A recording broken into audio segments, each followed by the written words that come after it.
Donc, si on reprend l'exemple des sommes de Darboux qu'on a vu avec l'exemple 4, on a vu que quand plus n devient grand, plus en fait ces sommes de Darboux se rapprochent de l'aire qui est assurée en rouge.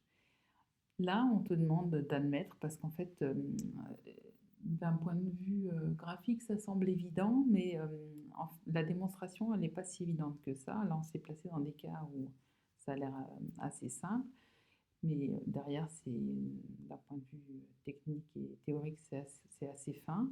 Et donc, on admet que si la fonction f, elle est continue sur un intervalle AB, alors les sommes de Darboux inférieures et supérieures que je t'ai définies dans les exemples précédents, donc elles tendent vers la même limite quand n tend vers plus l'infini.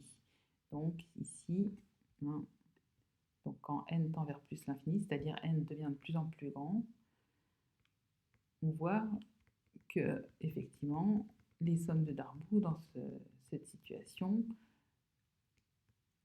se rapprochent de plus en plus de l'aire qui est assurée en rouge. Donc ça, c'est une propriété qu'on admet.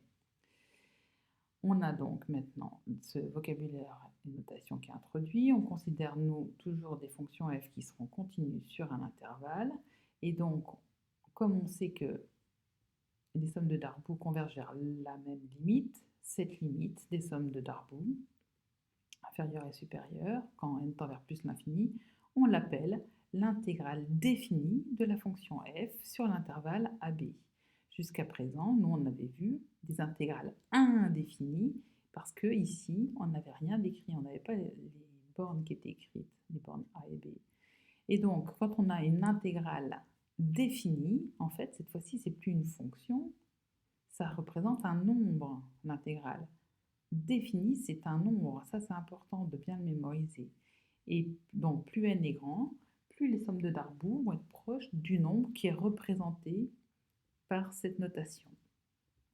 Donc quand tu as ici des bornes A et B, tu sais que cette intégrale s'appelle une intégrale définie. Quand il n'y a pas les bornes A et B, donc c'est rien, cette intégrale, on l'appelle intégrale indéfinie et on verra, enfin et tu sais que ça représente une fonction. Ici, on a un nombre. Voilà.